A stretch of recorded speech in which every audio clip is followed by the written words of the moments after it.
Hey there, Knicks fans. It's your boy, Jonathan Macri, with you for another episode of the Knicks Film School Podcast. This is very strange because for the first time ever, unless I'm mistaken, this is a live recording of the KFS pod. And of course, who else would we have as our first guest on this live recording but the one and only guy that we came across in the bowels of the Thomas and Mack Center, Frederick Katz. Were we in the bowels? We were in the concourse. Does the Thomas and Mack Center have bowels? Oh, God. Tell you this much. Genuine question. Tell you this much. I would bet that it has some working seminal vesicles, but better than you. Oh, dear God. Again, we're setting new records every time for how long it takes Fred to bring up that particular topic. I'm just not going to say the word. Can I just point out? Yes. That we're doing video. We're in person. Normally, it's like we've got, I got my computer camera in front of me and whatever else. Yes. And now we're both wearing shorts. I feel like my legs are extremely exposed. I keep having flashbacks to the first time that Pete Rose did TV when he first started doing TV. I remember that. And he sat there, as opposed to maybe giving a side view like I'm at least somewhat attempting to do right now, just to make sure that people continue to watch the stream. He sat there and just spread his legs, butterflied so wide for the entire time that he could have been sitting there confessing to betting on baseball and nobody would have even noticed, because we would have just been looking at a ginormous display of Pete Rose's crotchery the entire time. I'm now incredibly self-conscious. But well, it's okay, fine. Johnny. And anything worth seeing down there, you got removed. So, oh dear God, Fred. Cheers to that. No, I actually. Andrew, can they hear you behind the computer? Yeah, I got a mic. I have a mic. Can't see it. No, you bring up a good question or a good point about the bowels, or maybe I brought it up, because everybody who is anybody in Summer League, you see them walking around with the common folk, as it were. So it doesn't seem like there's any special entrance or exit. Am I mistaken about that? There's a somewhat special entrance. There's a little elevator that media can go in on the side, but like Summer League, the beauty of Summer League is that it's very free flowing. So everyone kind of walks everywhere. Yeah. People don't walk with the common folk. People are the common folk. We're all the common folk. Rick Brunson is not common folk, and he was walking right through our little powwow at Summer League. He's common folk. He's common folk? Okay. He's common folk. That's the beauty of Summer League. It's made for mingling. That's all it is. Well, we are here in Summer League in Vegas. We had one Knick game so far. I guess we could talk a little bit about that game. What was your impression of the Knicks' first Summer League game? Well, my first impression, I would say, is that I did not pay as much attention as I would have if it weren't a Summer League game. You don't say. My second impression was I thought Tyler Kolek looked really impressive. I thought he was. It's really interesting because you know what always stands out more than anything else at Summer League is the guy who just kind of knows how to control and run an offense. Yeah. It's so rare. Summer League is a lot more like the G League than it is like the NBA in terms of style of play. It's a bunch of guys who aren't familiar with each other. It's a bunch of guys, a lot of whom are trying to show this is what I can do. And there are a lot of people who, when they have that approach of this is what I can do, what they want to do is they want to be able to score. They want to be able to show what they can do with the ball. And that's not true for everybody, obviously, but it's very rare. And it's also a lot of players who are not mature, because if they have a maturity to their game, then they probably don't need to play Summer League. And if they're a first or second year player who's never played an NBA game, it's pretty damn rare to find somebody that has maturity in their game, because maturity comes from experience. And by definition, those players don't have experience in the pro game.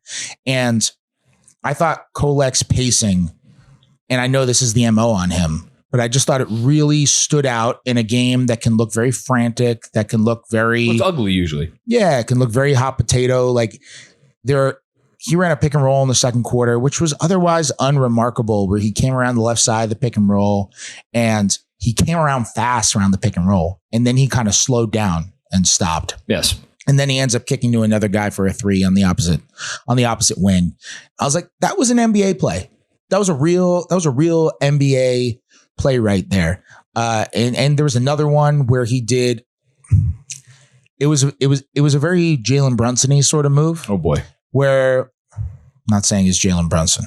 People will hear you say it and they will think that is what you were saying. No, when I'm saying Jalen Brunson-y, I mean, people talk about athleticism only as acceleration, but sometimes the guy's another form of athleticism, which doesn't stand out quite as much, but requires athleticism, is deceleration.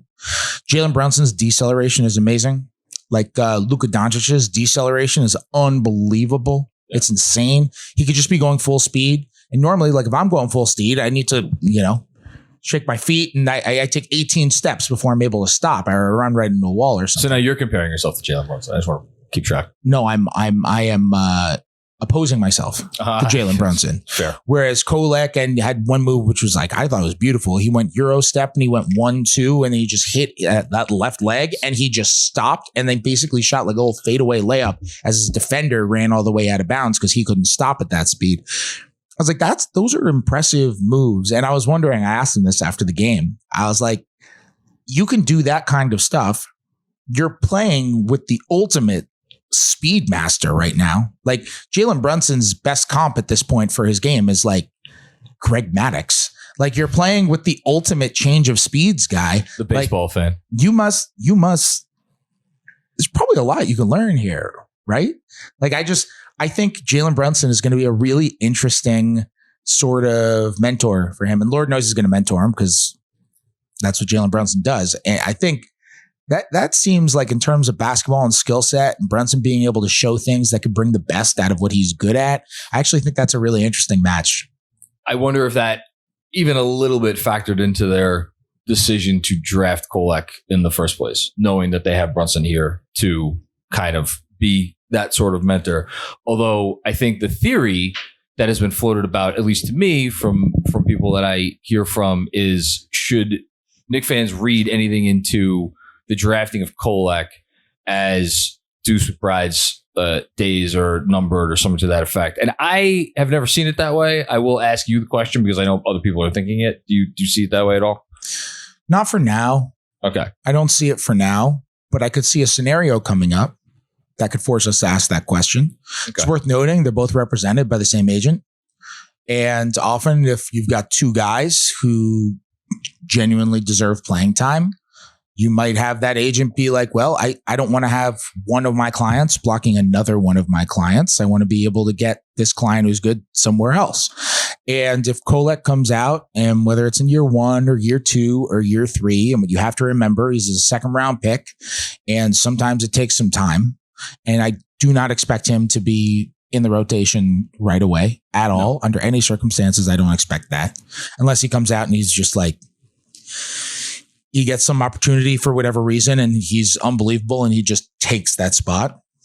But I don't expect him to be given a spot in the rotation. He's going to have to really earn it. And what fans will have to realize is, like, I think everybody can agree that Deuce McBride is a fantastic developmental story. He was a second round pick. He is on this incredibly team friendly contract. He had a great year last year. His shooting improvement is insane. Yeah. He is a good defender. He is a legitimately good NBA rotation player, and he's only 23, and chances are he's going to keep getting better. It still took 2.5 years for him to really gain the trust and stick in the rotation as, like, this is what we know his role is. This is what we know he's good at. This is where we know he's going to help this team, and there's real belief that he's going to help in the playoffs. I mean, they made the Alec Burks trade in part because they were like, yes, well, Alec Burks is going to have to play over Deuce McBride.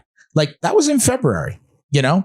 It wasn't that long ago. So, like, Kolek, if it takes a year or two, that's fine. That's expected from a second round pick. And by that point, Deuce McBride might be entering the last year of his career, of his contract or something. Not career. Of his contract or something like that. And all of a sudden it's just a little bit more of these sorts of situations work themselves out kind of thing. And the roster construction might be totally different. Well, that's what I'm curious about, because I agree with you, Deuce. I don't think Deuce is going anywhere today or anytime soon. But as far as, like, their approach to this draft, where they came out of it with 3 older players who, in theory, within a year to 2 years, maybe could contribute to this team between Kolek, McCullough, and Huckporty. And then this one ceiling play. What would you call it, Dadier? Yeah, ceiling play. Yeah, I mean, he's the fourth youngest player in the draft. He's not the sort of guy that they've traditionally taken. And I went through last night, I was going through all of their future draft stuff now after everything has shaken loose after the McCall trade and after like all of their draft night fluctuations. And they, not next year, but for the 3 years after that, have compiled a ton of second round picks. I think it's like 8 second round picks that they will probably, or actually no, if the Washington first converts to 2 seconds, it'll be like 10 second round picks over the course of 3 years. I'm wondering if they are, as this roster continues to like develop, and obviously it's a lot of money going into it, we'll get to the Brunson extension. I'm wondering if this is something that they're thinking ahead on, like, look, we're going to restock this cupboard in this sort of way where we're going to take all these shots, all these bites at the apple, and let's see if we could get a couple of things to shake loose here. Is that crazy? It's not crazy. It's possible. One thing that I'll add is, this is a quote that when I was covering the Wizards, Tommy Shepard, who was running the Wizards at the time, he used to say this all the time. At one point, I actually urged him to stop saying it because while it's very true, it's very concise, it's very smart, it's also kind of disgusting. Oh, no. Second round picks are great as draft picks, but they are also great as lubricant. He said this? Like many times. Is he still the general manager of the Wizards? Nope. But you know what? He's right.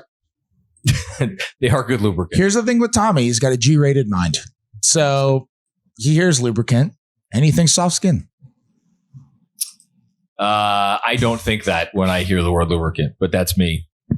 But he would say that every time. I try to hold back laughter when he said it, except for one time. And I was like, Tommy, you got to use another word from lubricant. Grease works. There's some other possible uses of all those second round picks. What he means by that is you can use them to get trades across the finish line.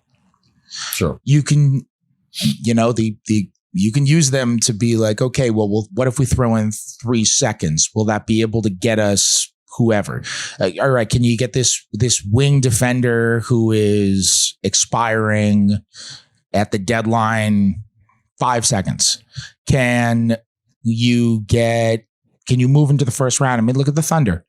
Sure. Thunder made the trade with the Knicks this year. They really wanted Dylan Jones. Everybody knew they wanted Dylan Jones. They were targeting that guy. They really wanted him, and they were like 5 second round picks for the number 26 draft. Done. In a bad draft, or what's thought of as a bad draft. Right. 5 second round picks. Done. Here you go. And they make that deal. Like, you can use that kind of stuff as lubricant. You can use it as KY jelly. We are not sponsored by KY Jelly. If KY Jelly wants to sponsor the Knicks Film School podcast, we'll. No, I won't say what I was going to say. Yeah. John is using extra lubricant now and just making sure that he isn't procreating in the process. In other news from the first game, Rokas Jokubaitis did not start, despite the fact that Kevin McCullough is. I hate you, Fred. Despite the fact that Kevin McCullough is back in New York somewhere nursing. What is he nursing? Do we know? It's a shoulder. Is it a shoulder? Yeah. Okay. Knee? I thought it was a shoulder. Might be his knee. One's here. I'm gonna look it up. I mean, I don't know. So I think it's a knee. Okay. It's something you would ideally not like to injure. I figured once he went home that Rokas was going to start. Rokas comes off the bench, plays only 14 minutes. I don't think if he overlapped with Kolek, it was maybe a couple of minutes. Am I reading too much into this that the team is maybe not necessarily as high on Rokas Jokubaitis as a population of the fan base has made themselves over the last few years? His knee, by the way, you're right, Fred. Yes. Good job by you. There we go. Maybe I should have been more decisive. You should have. I should have. Now it's confirmed. So I can confirm the Fred Katz report. No, I cannot begin to stress enough how little emphasis I put into summer league starting lineups or summer league rotations. Okay. It could very well, and I didn't ask about this, spoke to Taisi Yoshimoto, who's coaching their Summer League team after the game. I didn't ask about this because I didn't even think of it as remarkable, to be honest. But don't forget, like, Dottier hasn't been playing. Kolek hasn't been playing. True. Porty hasn't been playing. Jokubaitis has been with his national team for a while. Yes. And he was just playing a lot. He wasn't with them for the beginning of their like summer league training camp and all that kind of stuff because he was still with the national team.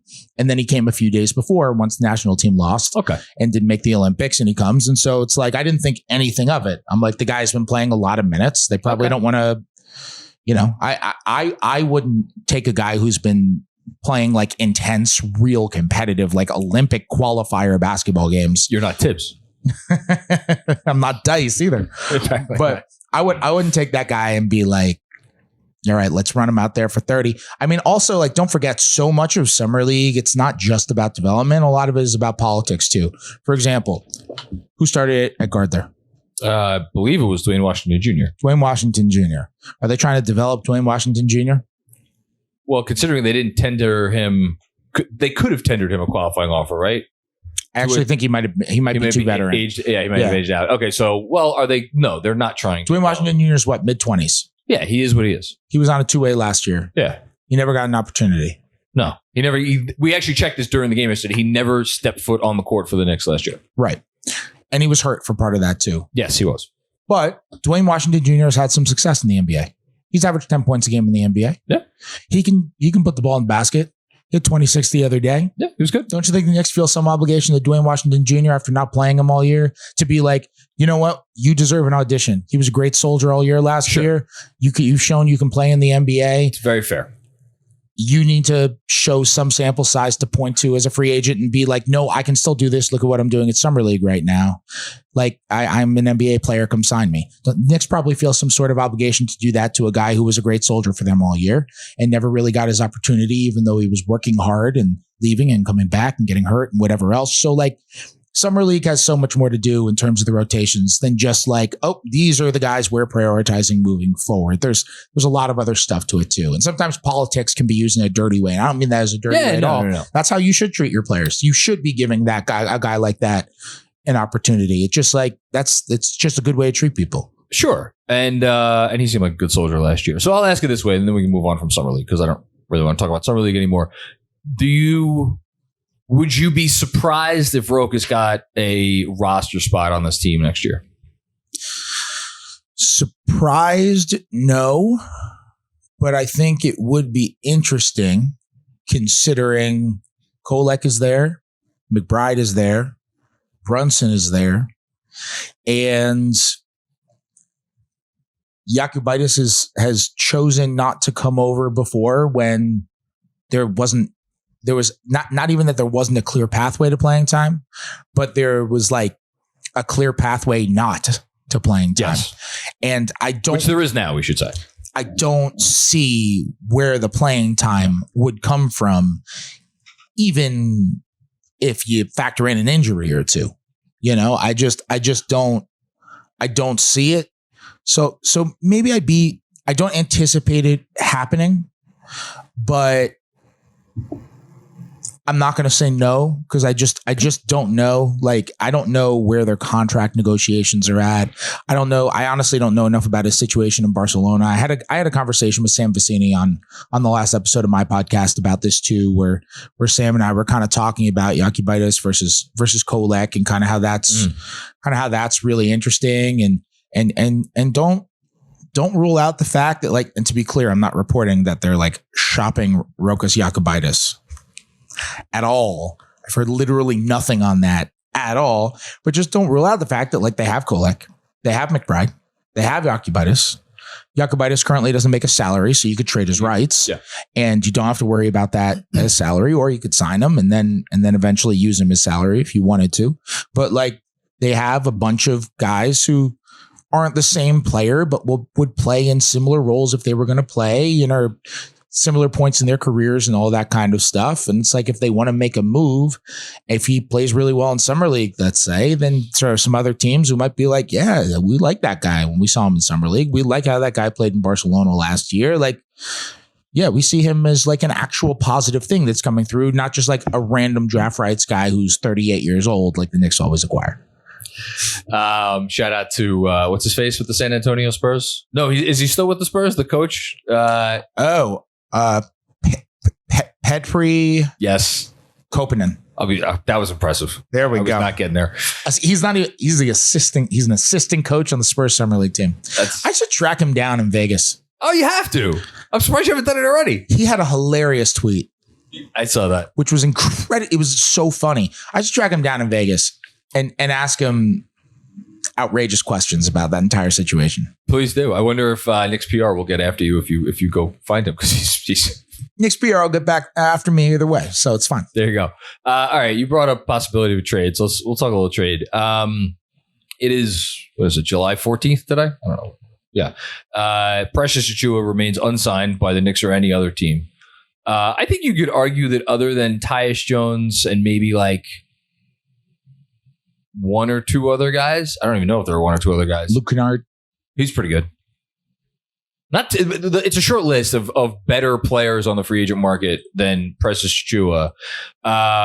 Jeremy Cohen floated the theory on the last podcast that we did together that because he remains unsigned, that just logic would dictate that they are at least potentially exploring the idea of including him as a sign and trade candidate in some other deal.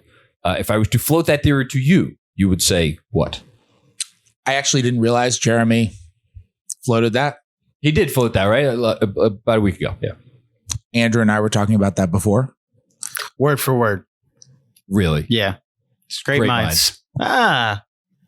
We've been podcasting a long time, John. I think that is why Jeremy is very smart and good at what he does. I think that makes sense. It would have made less sense in years past. But with the way that the new CBA is currently set up, it's kind of a necessary thing you need to do. And you know the Knicks are calling other teams and trying to make trades. And the thing is, in this new CBA environment, it is essentially, it's not literally impossible, but it is in the real world impossible for two teams. Everyone talks about the second apron is, we fear the second apron and all that kind of stuff. And the reason they say that is because the second apron is new and the restrictions on the second apron are even more, punitive than restrictions on if you're over the first apron. However, there is a new thing with the first apron, which is a huge deal.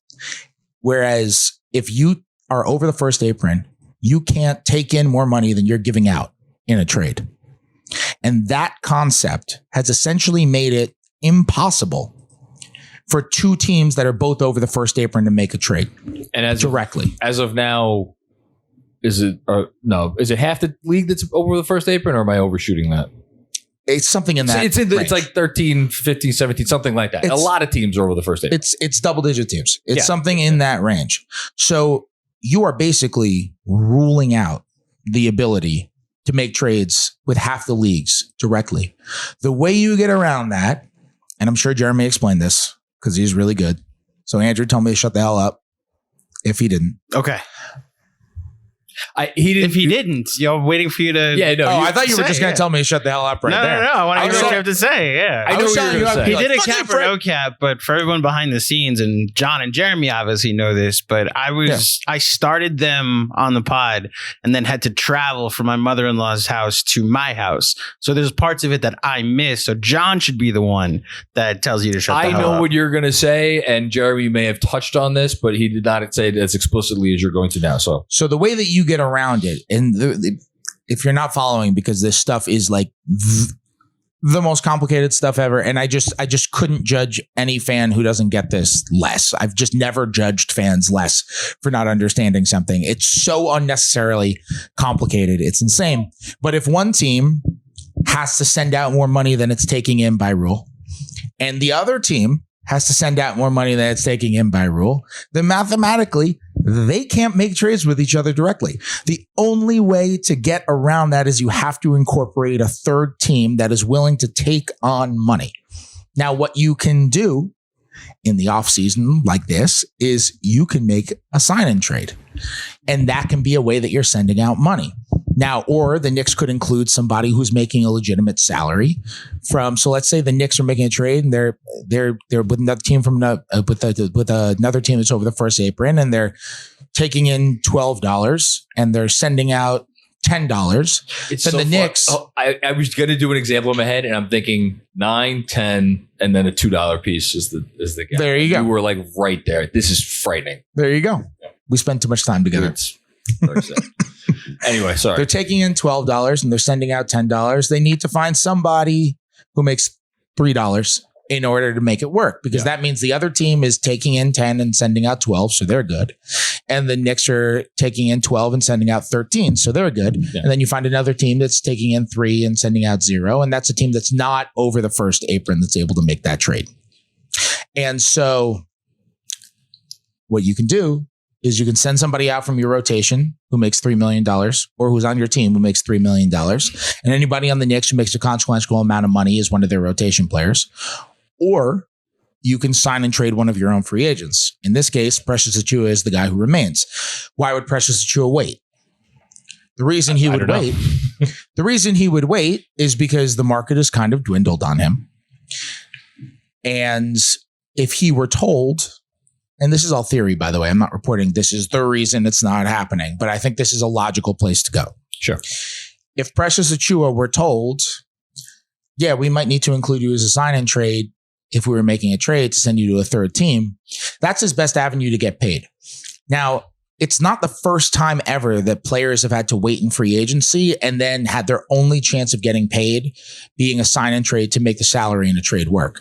That actually is what happened with Colin Sexton in the Donovan Mitchell trade. It was a little different because Colin Sexton lingered because of restricted free agency, as restricted free agents tend to do. Which Precious could have been a restricted free agent, but the Knicks didn't tender a qualifying offer. Exactly. Yeah. And Colin Sexton lingered in restricted free agency, but he ended up getting, I think it was 4 years, 76. He ended up getting a contract that was like, I think. Yeah, 72. Yeah. People were like, oh, wow, Colin Sexton actually did get paid. And he had to get paid because the money had to work. It also gets around. One of the issues with Precious Achiuwa is, with signing and trading Precious Achiuwa the whole way, is base year compensation. Yeah. Which I'm not going to explain.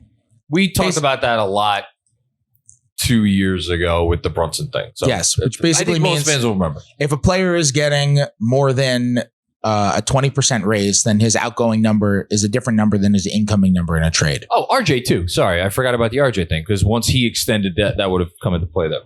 Yes. And so it messes around with that. But if you're just sending him to another team that's under the first apron, and is able to take him in either because they take him in via an exception or they take him in because they're below the cap, you're good. Yeah. You're good to go. So I think that is a reason why we could see Precious Achiuwa lingering. I do think the Knicks continue to leave the possibility open of him just coming back, him being on the team, him being in the rotation next year. I'm absolutely not ruling that out at all. I think they really appreciate the job he was able to do last year. As they should. I think he was very bought in. He was very bought into the way they played, to the way they wanted him to play. And I think they really appreciated that. I think Tibbs liked him, plays really hard. He works hard. He takes a lot of pride. Like, he really wants to be a good defender. Like he's said, like his goal, he wants to be a top 5 defender. Did he say that? Yeah. He said that. Like, that's really cool. I didn't know that. He said in Toronto too. That's like good.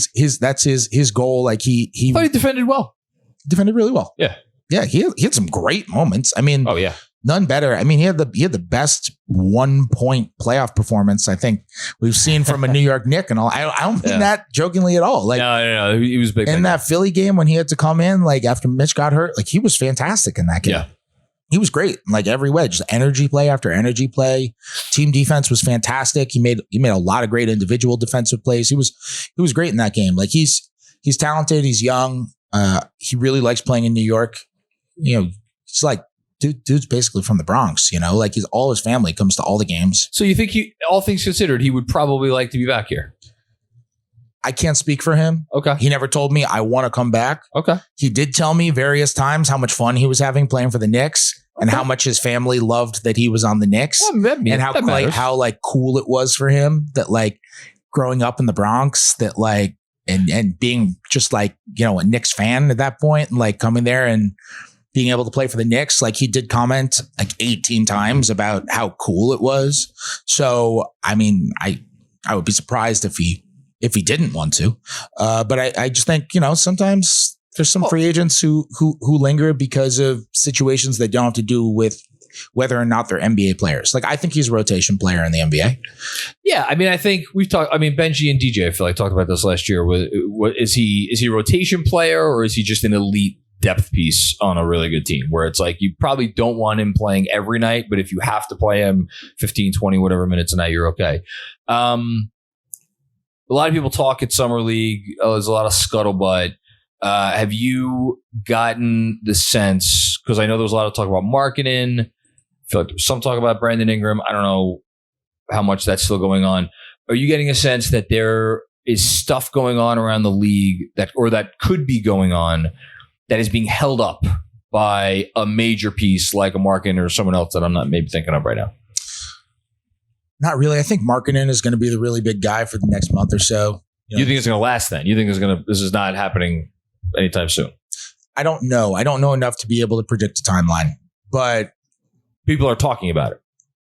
Yes. Okay. But it's more that sharks are circling and waiting to see what Utah is going to do. To my knowledge, it's not like Utah is out there being like, all right, open season, tell us what you want. But I think with Danny Ainge run teams, I think people have this mentality of Danny Ainge will always listen if you make the real offer that he wants. He always has a price on everybody. Sure. Whereas some teams will be like, no, we're not trading this guy. Whereas Danny Ainge is like, he's always got the price on somebody. I'll tell you this. Utah absolutely, unequivocally wants to go for Cooper Flagg. Oh, well, yeah. That team is going to find a way to be terrible this year, no matter what. It's going to be a lot more difficult for them to be terrible if they have a really awesome all-star caliber power forward. It's going to be a lot more difficult for them to be terrible. Sure. Yeah. Now, I absolutely think there is a world where they renegotiate. They have their room. They renegotiate and extend Lauri Markkanen, and they put him on a deal for the long term. And I think you can make the argument that him extending makes him even more tradable at some point. As Mark Stein, I think, kind of reported something along those lines. And for anybody who may not have read Mark Stein's report, he checked in with the league. If they extend him on the first day that they're eligible to extend him, which is August 6th, 3 days after the Randle extension day, which we'll get to in a second, they could trade him on February 6th. They can't trade him the day after February 6th because February 6th is the trade deadline, but they could trade him on that day. Would you do Markkanen for Kuminga salary and picks? If I'm Utah or Golden State? Let's go if you're Utah. It depends on how many. What's the Warriors pick package again? They have some distant picks, like at least they have 2 distant firsts. Let's say I think they do. I'm fairly certain they do. Let's assume they do. I'd hold out for more. If I extend him, really, Kuminga and 2 distant unprotected firsts. If I extend him, I'd hold out for more. Jeez, wow. Okay, yeah, he's really good though. I would. I think Lauri Markkanen's really good, and it's not just that he's really good. He is really good in a way that doesn't disturb anything you're trying to do offensively, because he's one of the rare guys capable of averaging 25. How many guys who are capable of averaging 25 a game don't need the ball ever?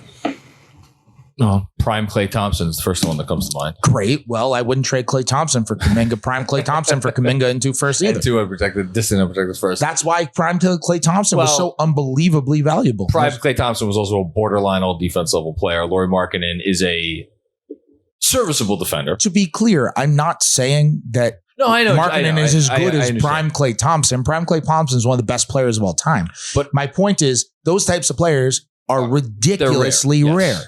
And the fact that, and what's going to happen here is when you have a player who's an awesome player who becomes available, take Damian Lillard last summer. Okay. There's nobody in their right mind who would have argued last summer that Damian Lillard was anything other than awesome. Sure. Awesome. Like first ballot Hall of Famer. Awesome player. One of the best scorers in the league, one of the most respected teammates in the league, one of the great culture guys of his generation. You'll never hear anybody say a bad word about that guy as a person or as a player or as a teammate or as a professional or as a worker. He's like one of the most universally beloved people and players in the league, and he averages a ridiculously efficient 30 a game.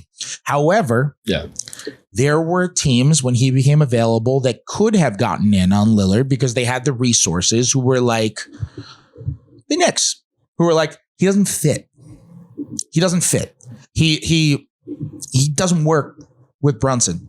Dame's going to need the ball. Brunson's going to need the ball. You have those two guys at the top of your defense, and it's going to be exploited in the playoffs. It's not like they wouldn't be good, but they wouldn't make each other better. Would really be the thing. They would be two individuals playing next to each other, not one cohesive unit. And what happens is the market for a guy like that is a little smaller, which allows you to create less leverage in negotiations. And so they're using Miami, and then Milwaukee ends up swiping him away. But how many teams were really, truly after Dame? And part of that was because Dame was trying to direct himself to Miami. But how many teams were really, truly after Dame last year? With Markkanen, if you've got the resources, you're like, oh, well, we could plug him in and we don't have to change anything we do. We don't have to change anything. He's just going to be an awesome cutter, an awesome screener, an awesome shooter. Like he is great at making, decisions in a half a second. Like totally. He is so great in terms of just like team off. We talk about team defenders all the time. He's a team scorer. He's a team offensive player, and he's so good at that. And I think that will open up his market because there are going to be more teams that are convinced, oh yeah, no, that guy fits perfectly with us. He fits great with everybody. And he's not a horrific defender. No, he's to be like clear, people talk about him as like, he's not a defender, but like he's a high effort defender. Yeah. He cares about the right things. He's got size. He is physical. He's not even close. He's not a stiff. He's not even close to all defense, but it's like, I think he's a better defensive player than Julius Randle. Like them's fighting words. He's not, it's not like if you have Larry Markkanen on the floor, all of a sudden you can't be a good defense. Yeah. No, I agree. I think he's an extremely good player, and the way that he plays makes him very valuable to basically any team in the league, and that will open up a market. On top of that, it's Danny Ainge, man.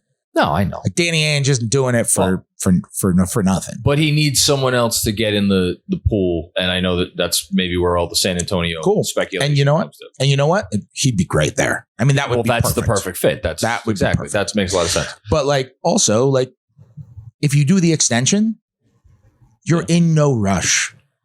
You're like, well, we just extended him. Like you could do it on February 6th, or you could be like, the offers aren't good enough. Yeah, but are they going to be too good by February? We don't have to go fully. Teams figure out ways to lose. Teams figure out. I don't know, man. Ways Utah's a pain in the ass. They were a pain in the butt to play. I feel like every time we played them in the last few. Will Hardy's a good coach. He's a very good coach.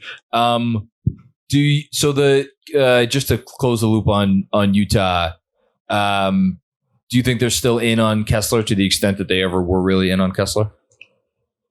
In on trading Kessler? Or? From the Knicks' perspective, trading for Kessler. It's hard for me to see a trade that makes sense at all. A 2-team trade, at least. Yeah, I guess. I run through all the fake trades and I'm like, I don't think. Look, the Knicks could offer Deuce, and they could, I know Begley reported they offered 2 first-round picks, right? Did he report that? Because I read it as a team offered 2 firsts, and Utah turned them down. Well, I'm not going to put words in Begley's mouth. Sorry, Ian. I apologize. He'll forgive you. Okay. Let's just say let's put together the Knicks' best realistic package. Deuce, 2030 pick swap, unprotected. 2028 or 2030 pick swap. 2030 pick swap. Right, because 2028 is already gone to Brooklyn. Already gone, yeah. 2030 pick swap. Deuce, Detroit pick. Sure, that's the best package. And then like seconds, like whatever. They're not lubricant here. You have to. Utah might be more enticed if you send them actual lubricant, even though I don't. I think they probably have laws against masturbation there. I don't want to know, but that's great. If any enterprising listener is looking for a homework project to do on their own time, I love when I say something wildly out of pocket and Andrew this is what he does every time. I just facepalm. We need a camera on Andrew so everybody at home could see those moments specifically. No, they know what it looks like. People think that when I make a joke that I'm looking at the camera, but I'm just looking at Andrew who's right behind the camera. That's good. You get to look at Andrew and the camera. I can't because it's a different line of sight. We were talking about masturbation, but like that's don't get me wrong. That's a real offer. It's a very real offer. I think it's a real offer. It's a real offer. Like I don't think Utah's being like, screw you, hanging up on that. But I don't know if I offer that if I'm the Knicks. That 2030 swap, I'm not going to say it has like all the value in the world. That's one of those things. Sorry to go off on a tangent. I would argue it may have more value to the Knicks at this point than it does to another team. Because if they hang on to that in their back pocket, one, it gives them an out. They have a 5-year run. And then if they need to do a 1-year pivot, they could do a 1-year pivot. They have their pick. But also, if you wait 2 years, then all of a sudden you could package on draft night. I did this math last night, which is because I'm a crazy person. 2026 first, 2030 swap, 2032 swap, and a 2033 unprotected first. That's 2 years from now what they could offer. That's a real offer for like a real thing if they need to really pivot. So I had to say that. There's another thing too. I think people are trying to solve all the Knicks problems this summer. That's a great point. And you don't need to do that. Like, I understand. Like, I think people's like. Finish your thought, and then I'm going to throw something back at you. I think people see like, oh, Knicks went all in for Bridges, and it's like they did go all in for Bridges, but they didn't go all in for Bridges, meaning they have to win the title right now, this very second. Exactly. And I'm not even saying they shouldn't be gunning for the title in 2025. They should. That is the case. Even though if they don't win the title in 2025, it's not like this is a failure. You're going to bring back the same crew next year. And because Jalen Brunson took nothing, then Jalen Brunson is actually paying $17 a year to play for the Knicks now. Because of that, you're going to have the ability to probably stay under the second apron in 25, 26, and you'll have your taxpayer mid-level, and you'll be able to make trades. You'll be able to aggregate salaries. You'll be able to sign buyout guys, all this kind of stuff that you wouldn't be able to do if you were in the second apron, because Jalen Brunson is actually paying $17.27 to play for the Knicks every year. And the Knicks have to pay some of that in taxes too, because it's revenue. It's pretty incredible that Brunson was just giving them that much money just to be able to play for them. But I'll say, like, when I say you don't have to fix all the problems now, the reason why I say that is it's actually strategic. I'm not just being like, oh, you can wait. What I'm saying is, if you make a trade, I'm not even going to say it's for Walker Kessler. I'm going to say it's for player X. Because you believe that player X, whoever your player X is, you believe player X is like, this solves their problems. I genuinely believe they are the favorites to win the title. If you trade the Detroit pick, we'll even say the Washington pick, which is kind of nothing, and the 2030 pick swap. 2026 pick swap means nothing. It means nothing. It means nothing. If that pick swap is utilized, then something has gone horribly wrong. Then, oh my goodness, we are talking about a true disaster, which I don't think anybody anticipates. So hopefully not. So the 2030 swap is really their only valuable swap they have left at the moment. And the problem is, if you go into the season and you're like, damn, the Knicks could really use this. They're just this one thing away. They can't get it now. They cannot do it. Then they're playing whack-a-mole. Because then what they're doing is the only way that they can get that extra thing they need is to trade somebody essentially out of their rotation to go get that. It's like Phoenix, what the corner they box themselves into. It is like Phoenix. But if you go into this season, let's say you re-sign Precious. Okay. Let's say you re-sign Precious for, doesn't matter what the salary is. It's not going to be for a tiny, tiny salary. It's not going to be for a giant one. I don't know. $5-6 million a year. $5 million, $6 million, $7. It could be $7, could be $8, whatever. Jalen Smith got 27 over 3. So like, you could argue more is better with Precious for salary matching purposes down the road. And that's what we're getting at. So you could sign Precious. You could maybe use part of the taxpayer, all the taxpayer on somebody else. You have the room and the flexibility to be able to do it. And then you get into the season and you're like, you know what? This backup 5 problem is definitely a problem. Everybody saw this coming, and everybody was correct. Everybody was right, yeah. And you know what? The backup 5 problem is a problem in only 2 spots. Number 1, Mitch gets hurt. Yeah. Which is possible. And number 2, you get to the playoffs and you don't have people to guard Embiid, you don't have people to guard whomever, and you need rim protection, whatever it is. I don't view it as this ginormous issue that's going to bog down their win total, 12 wins during the regular season. Maybe it costs them a game at some point, but it's not that. I'd rather maintain my flexibility, because then when you get to the trade deadline, you've got a sample of, or you could even do it before the trade deadline if you're really feeling this, because the Knicks like to make their trades early anyway. That's so true. Then when you get into the season and you've got your sample of 30 games or 40 games or 50 games or whatever, and you're like, damn, the backup center problem really is an issue. You're going to be able to make a better trade in season than you are out of season, because now you could use Precious is, let's call it $7 million. You can use whoever you brought in to the taxpayer for, I don't know, let's say taxpayer's 5. So it's 5. You could trade $12 million there. And if you need to, you can include the swap. You can include the Detroit pick. You could. And you're like, maybe now it's worth it. If you're like, we just need this one guy, and that's $12 million. Now you can call the Atlanta Hawks, who have Onyeka Okongwu, who have Clint Capella, but who also now have Larry Nance, who makes about $11 million. And you could say, who I think would be a phenomenal fit. Oh, I love Larry. I would love Larry Nance. Criminally underrated player. Yes. Also legitimately might displace Josh Hart as the best interview in the locker room.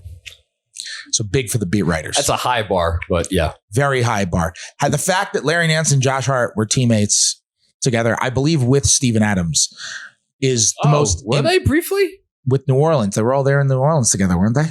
It checks out. Yeah, sure. Yeah. So, I mean, that is, you want to talk big 3 in terms of like beat writer, in terms of like beat writer heaven. You want to talk about big 3 in terms of just like can walk up to anyone and get the most outrageous quote you've ever seen in your entire life. Nance is a little different in his pacing. Nance is like very, very thoughtful, but he's very funny.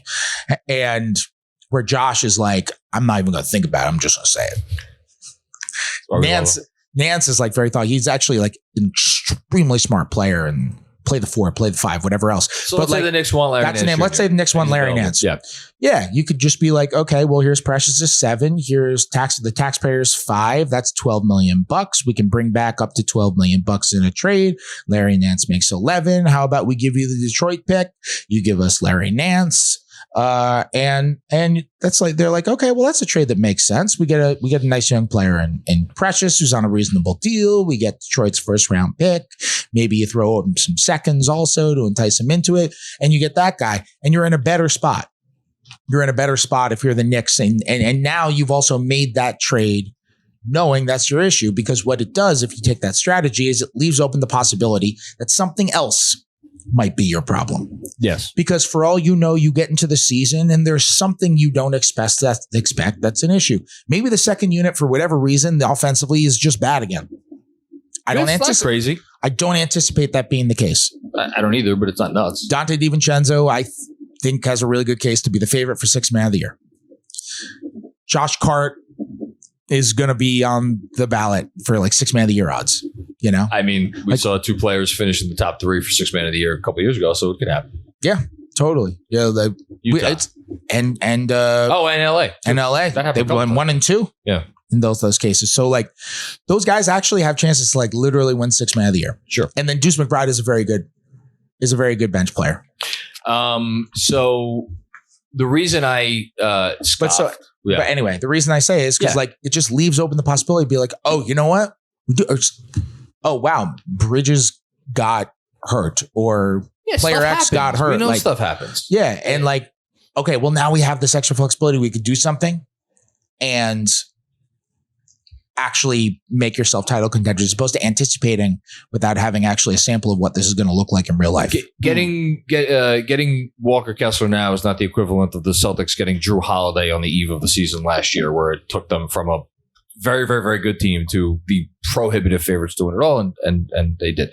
The reason I reacted as I did when we were talking about whatever we led up to that last question with is the timing part of it and whether or not there is pressure or urgency to do something this summer. And that's because of the Randle looming. I think it's looming. I view it as looming extension. It's not a deadline, but in some ways it almost feels like a deadline because he can extend on August 3rd. And he can extend at any point in time after August 3rd up until the season. He can extend into the season too, right? Mm-hmm. Yeah. So anytime he wants to. The Knicks strike me, their front office strikes me as a unit that does not love loose ends. If no extension is reached on August 3rd or August 4th or August 5th or August 6th, what do you think fans, how do you think fans should react to that? I'll just leave it open-ended like that. How do I think fans should react to that? Well, if there's one thing I know about Knicks fans is that they're going to be measured. They're going to be reasonable. They're going to say, you know what? We don't have all the information. I'm not going to fill in the gaps on my own. And I'm just going to wait and, see what happens here. Slow and steady wins the race. Yep. 100%. It depends on the reasons why. I don't know if Randle's going to get the extension, at least not right away. I don't know if that's going to happen. When you say do you think he'll be offered the max extension that he could be offered? I don't know. Okay. It would be tough to sell because of the Knicks cap situation. Because here's the deal. Like Jalen Brunson, we haven't talked about the Jalen Brunson. I was saving it for last, but we're running out of time. We're going to talk. Andrew is literally holding up a notepad. You hold it up. That's what it says. Talk about Jalen Brunson extending. Put it closer to the camera so people can see it. Yeah. You thought people couldn't see it? This is what we got. Oh, now it's too close. Now probably. people can see it. No, Now it's in shot. Got it. Yeah. There you go. The Jalen Brunson extension is giving you this flexibility. Gift. Yeah. Like I said, like he extended for negative $17.27 where he's just paying them. And he's paying them 50% of that $17.27 up front. He's got to pay them on October 15th of every year. So it's really unbelievable. That's according to 3 sources, by the way. So I you triple sourced that one? Yeah, triple sourced it because it was so remarkable. No player has ever done that. Paid to play basketball for a professional team before. Exactly. It's unbelievable. Except for Ballmer did that. But other than that, Ballmer should have to pay to be Clippers. Pay more to be Clippers owner. Yeah, anyway. And so 2025-26, they're going to have, as of now, without Julius Randle, 9 guys under contract. Those guys' salaries add up to about $153 million. That season, the second apron projects to be a little under $208 million. That's a lot of breathing room. Yeah. Of those 9 guys under contract, it's 7 of the projected rotation players. The only guy who is not under contract for 25-26, who of the top 8 is Randle. Yeah. And the other 2 guys are Kolek and Dadier, who they just drafted. So like you're in real shape. You could get 2 more rotation players and you really can be under the second apron. If you're paying Julius Randle, you're saying.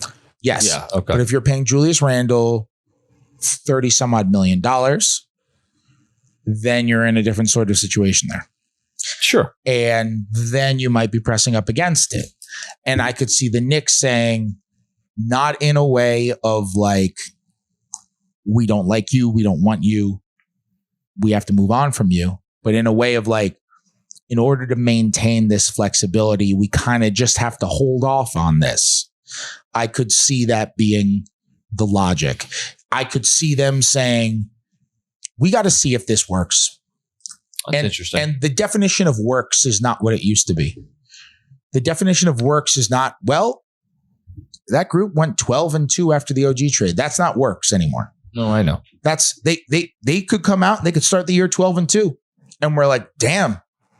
They could beat Philly by 36 in Philly. They could beat Denver by 38 at home. They could be 12-2 to start the season. They could be looking amazing. And the Knicks could be saying, this is incredible. We're thrilled. Everything we're seeing right now is showing that it's working. We don't know if it's worked because this isn't the goal. The goal is not to go 12-2. The goal is not even to go 67-15. The goal is to be the last team standing. That's the goal now. That's the goal. And I'm not somebody who believes like, oh, you didn't win a title, so it's a failure. That's not what I'm saying. But you need to see if this team can be successful when it really, really, really matters.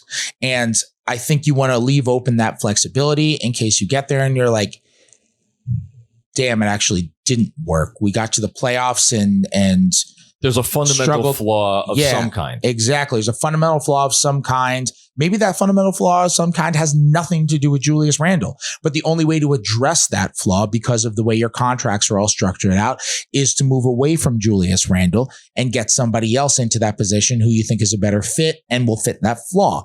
Like maybe the fundamental flaw is that you get to the playoffs and you play some awesome defensive team in the first or the second or the third round or the finals or whatever. And that team figures out some sort of defensive strategy that turns Randle into kind of a stagnant version of himself that we've seen in the playoffs a couple of times. And you're like, oh no, it's happening again. You need to find somebody else. It might have something to do with him. It might have nothing to do with him. But I think if I'm the Knicks, I would really have to consider leaving my options as open as possible, as opposed to just like locking myself in. You don't give yourself flexibility just to lock yourself in a different kind of way.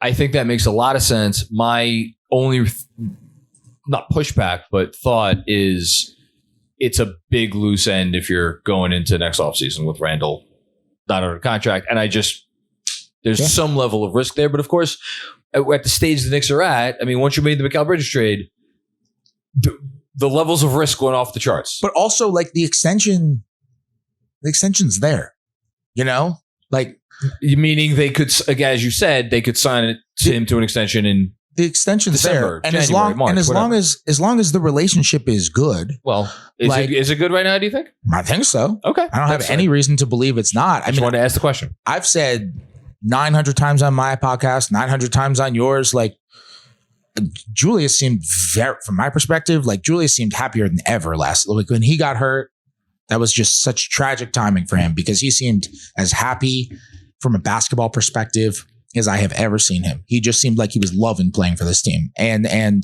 I thought he was really playing the right way too. He was. In January. I thought he was playing like he has played phenomenal basketball many times in his career before, but I thought he was playing beautiful basketball. On top of playing phenomenal baskball. Yeah. You know what I mean? We know it as Knicks fans when we see it with Julius, and we were seeing it. It looked the right way. 100%. And if Julius comes out and is like, this is amazing, and he just has a great year, and the Knicks, let's say the Knicks make it to the finals, they lose in the finals, and Julius hits free agency, Knicks will be like, no, dude, you're not going anywhere. Yeah. Like, you're a Knick. You're a New York Knick, and that's it. We're bringing you back. You kidding me? Like, you're not going anywhere. We're paying for you. So it's not like, and I think Julius has made it abundantly clear that he doesn't want to be anywhere else.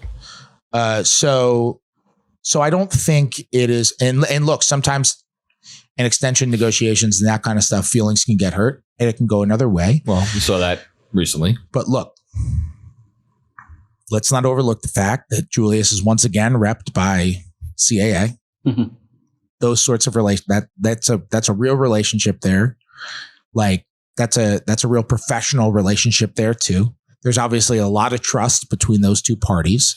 And I think if the Knicks say, no, here's what we're thinking, it doesn't have to do with Julius. It doesn't. It's just like, we have to look out for the team and this is not the right timing. But like, let's see what happens. Then if Julius comes out and is awesome, then it's like, no, you're back. We are taking care of you. Then like, I don't think he or his reputation would have any reason to not believe that. They've kind of also constructed this reputation of an organization as like, they kind of do what they say they're going to do in terms of negotiations, in terms of like making promises to players, like in terms of, it's important. In terms of when they make trades, like part of their reputation now is when they make trades, they send guys to good spots for them and they do it in an intentional sort of way. They sent Obi to a really good spot for him. And Obi had the best spot for him. And Obi had a good year. Too good. He had a good year and he got paid. Yeah. He made even more than the mid-level. They sent RJ to the best spot ever for him. Yep. And he thrived. Quickly too, arguably. Not arguably. Yeah. Quickly just made $175 million. Yeah. I don't think arguably. No, not Quickly arguably. has a bigger extension than actually not per year, but Yeah. Quickly basically got Jalen Brunson money. Yeah, he did. And Quickly is starting and playing good basketball. And RJ is playing for his hometown team. And it's like, you look at how RJ is playing there and interacting and, he's on the Canadian national team. I saw him in the lobby of the Vidara a couple of days ago. Was he happy?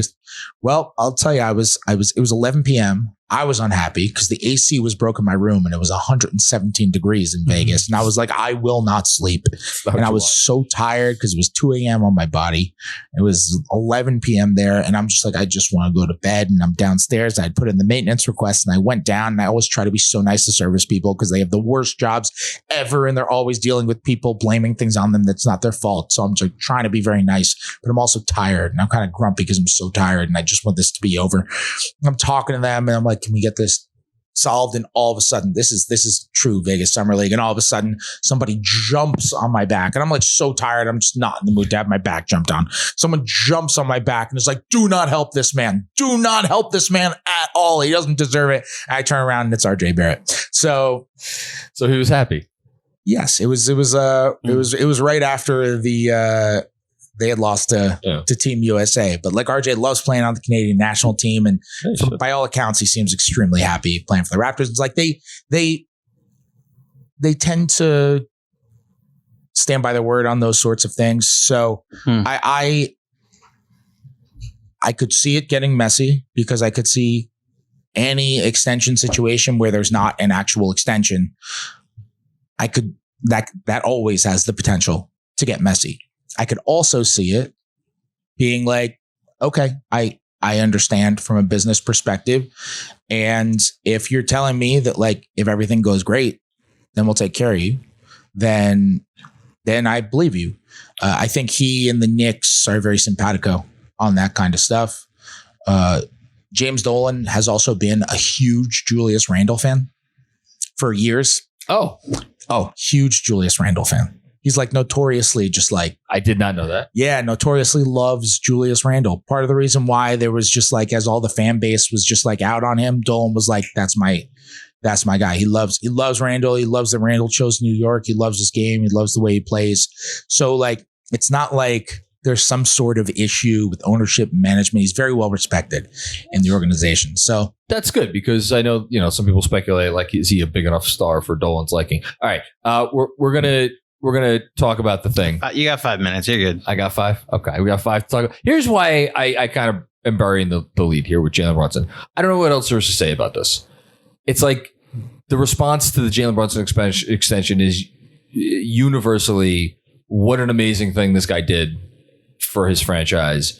I wax poetic about it. Knicks fans have waxed poetic about it for the last few days. I feel like we'll be waxing poetic about it for the next, I don't know, however long I'm alive. And I guess the only question I have in terms of it is like the word sacrifice has been used the most, but hearing you talk about trust and Randle trusting the front office and the team, I would argue that this extension that Jalen Brunson signed is more about trust than sacrifice. Has an NBA player in recent memory trusted their team to the extent that Jalen Brunson is trusting the Knicks by doing this now in the way he did it? I think that's a really good point. Yeah, that makes sense. I think that's definitely part of it. And look, I wrote about the numbers and stuff before it happened and did the math, and it's like, anybody who hasn't read that piece, you should go read it because the $113 million that keeps getting tossed about, you broke down specifically why. Not that that's fake. It's not fake.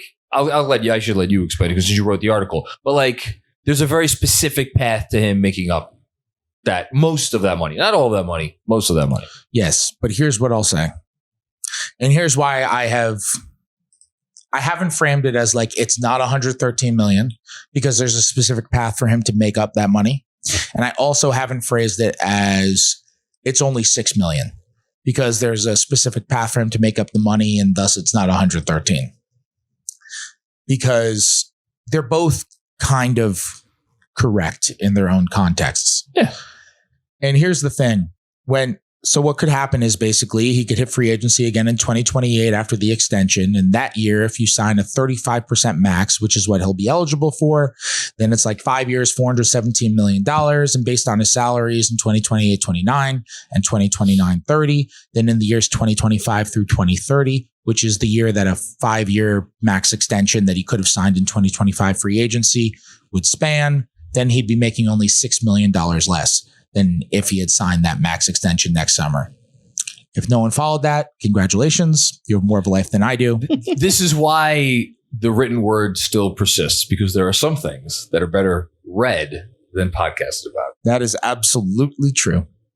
There's a reason that we don't solve mathematical equations in our head. We write them down. It'll be a popular podcast. I can't believe that I was able to just spew that, to be honest. It was very impressive. I was impressed. I just want you to know that. Well, I'm an idiot in every other way, so it's fine. Anyway, so yeah, it's about trust. Here's the thing. The Knicks could have every intention of giving him a 35% max in 2028. Brunson could have every intention of signing a 35% max in 2028. That's 4 years from now. Yeah. Like, we can't just be like, oh, he'll get 35% in 2028. That's like FIDI is going to be underwater in 2028. Like, that's a long time from now. Anything can happen, including, by the way, that all of these people who he trusts, they could all be gone. I'm not saying it's very freaking clear that nobody in Knicks leadership is in trouble right now. No. Like, I cannot stress that enough. I don't think the Knicks have had a front office / coach so not in trouble in you could 3 decades. No, you could argue Pat Riley. Well, but Pat wanted. First of all, he wasn't leadership. He was just the coach, right? And they didn't give him what he wanted. So right. It's like, so Lord knows. Yeah, I know. So you have to go back a very, very, very long time. So Lord knows. However, like, it's the NBA. Stuff changes all the time. The Knicks could flame out in the playoffs a couple of years and people could be like, man, they just didn't, this front office wasn't able to figure it out. They put him in a spot and they just couldn't take him over the finish line. They need someone to take him over the finish line. Tibbs, they need someone to take him over the finish line. Tibbs has already been here for 5 years. If Tibbs is the head coach of the Knicks for 10 years, that's a long time. It would also be unprecedented in this franchise. Right. They also, like, look, Tibbs is probably just never retiring. like if Tibbs lives to 107, he is going to be screaming so loud at Jalen Brunson Jr. at 107 years old. Only in my dreams. However, like, Tibbs will be 70 some odd years old then. Like, yeah, I don't know how he wants to live his life and what he's going to do. I can guess because the man lives for this stuff. I can guess. But like, it's 4 years from now. Like, a lot could happen. Anything could happen. Yeah. Anything could happen. Injuries. Jalen Brunson could just get worse. Like, he's a small guard. Small guards don't tend to age well. Even if he weren't a small guard, he could just get worse. He'll be in his 30s. He could just get worse. Sure. Yeah. This year could have been the best year of his career. He might not be worth it. It could be a new front office that could be like, we can't pay a 31-year-old small guard the 5-year 35% max. We can't do that. Like, it could just be a million things that we didn't even think about or discuss. This is a way bigger risk. People are like, well, he should take you can't say, well, it's actually good for him to take the security now because he could get hurt this year and not get the 30% max. You can't say that and then be like, but he's totally getting the 35% max 4 years from now, which gives him 4 extra years for a crazy thing to happen that would change the situation. And you're factoring in the fact that he'll be even older then, and you're factoring in the fact that the contract would be an even higher percentage of the cap / a much larger number. So like, it is like, I know where like he can make back the money, and he can make back the money. It's a risk. Also, he's taking a risk. The other thing the making back the money doesn't take into account is people are like, oh, well, if he signed the 5-year deal, then he'd be making this from 2025 to 2030. Well, he doesn't have to wait until free agency and take the 5-year deal. He could take the same contract structure in free agency as he took in the extension. So instead of taking 5 years, $269 million, he could hit free agency and he could take 3 years, like a 3+1 on his next deal, and he'd be making way more. So like, that's a great point. And then it means you're giving up you're giving up 9 figures in that case. So like, yeah, it is a tremendous financial sacrifice. And I understand there are people. I was talking to somebody not affiliated with the Knicks, but who was a very, very smart analytics / cap person, not with the Knicks. And that person was arguing to me, like, everybody's saying you sacrifice this, but I'm telling you, if you actually do the math out and you consider like, you actually like have the formula, because teams will do this and it's like, and agencies will do this, and you're like, probability of him getting the 30% max times whatever plus whatever else times probability of getting the 35 and whatever else. And you do that. He's like, I'm telling you, it will come out to a very similar number. And does that factor in staying in New York and the endorsements and everything else that'll come with that? But I don't think not staying in New York. I don't think that's had anything to do with staying in New York. Yes, I know. Because the probability of Jalen Brunson staying in New York on both sides was 100%. Yes. He was never going to talk to another team. This was only about the money and the team flexibility.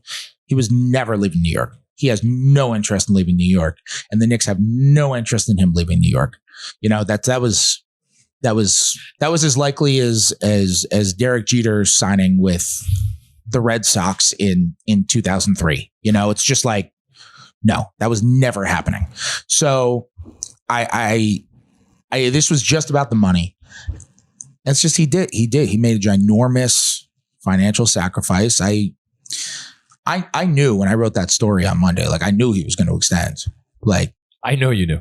I knew he was going to extend, and I didn't have it fully down and reportable. I was told I could write strongly considering. Which you did. No, I think I just wrote considering. Oh, this is the conversation we were having yesterday. Right. Yes, you left out the strongly. I left out the strongly because I was like, strongly. Adverbs are bad. Adverbs are bad writing. And I was like, hey, it doesn't do anything for me strongly. I'm like, I'm reporting he's considering it. If I say strongly considering it, then people are going to be like, oh, he's definitely doing it. And then for whatever reason, if he doesn't do it, then I'm screwed. But like, this was always just about the flexibility. It was about the money. And it is Knicks fans deserve to be elated. Like, I don't think Knicks fans are overselling it. I don't. I think they're reacting. Here's something for you. Sure. I think this wildly passionate fan base, which sometimes can be a little over the top on stuff, and that's not a criticism. That's just, I think every Knicks fan would agree that sometimes they go over the top on stuff. I would agree. I think they're reacting appropriately. I think it's exactly as big of a deal as every Knicks fan is saying it is. Well, it was a cool thing to have happen. I think it would have been a cool thing to have happen regardless of the history of the franchise. I think the fact that this team does not have the recent history of the Spurs or the Warriors or the Heat or maybe one or two other teams you want to throw in that conversation and is in a different tier, at least if you're going for most of the last several decades. It made it that much cooler. You know what else is cool, Fred? Sitting here doing this podcast with you. It's the best. We should do this again sometime. I don't know if we're gonna have to wait until we'll do it at your next when they reverse your vasectomy. Oh dear God, Fred. Well, then we're not going to do it again because that shit ain't happening. Fred Katz, you should read everything he writes for The Athletic. You should subscribe to Katz and Shoot, who also has a notable podcast that also has a notable producer. It's fairly good at his job. It's all right. You can subscribe on patreon.com/Katz and Shoot. Right? Yeah. KatzandShoot.com. And I think that's it. Yeah. I got one more. Yeah. I just have something coming out. I actually have a big feature coming out. It's about Jon's inhospitable womb. And it's just like a big blowout. It's a helicopter flying by. I'm wondering if it might do us all a favor and crash into this hotel room. it's going to be a big story. And I think it's really landing on the dead horse that Fred's been beating for the last couple pods. I don't know. Well, I'll tell you what. I hope when I beat things that I'm using that lubricant. Aha! We're and he all the way lands back. He lands the plane, lands the helicopter, lands everything. Fred Katz, 1 of 1. Andrew Claudio, thank you for setting up. I wish people at home could see what he has constructed to make this podcast possible. We will do this again live at some point, regardless of any circumstances that Fred wishes to happen to, make that happen again. Thanks everybody for checking out another episode of the Knicks Film School Podcast. We will be back with more fun and games before you know it, although probably not with me because I'm going on a proper vacation. So you won't be hearing much from me over the last few weeks. You'll be hearing a lot of Andrew Claudio. A lot of me. Which I'm sure many of you were quite happy about.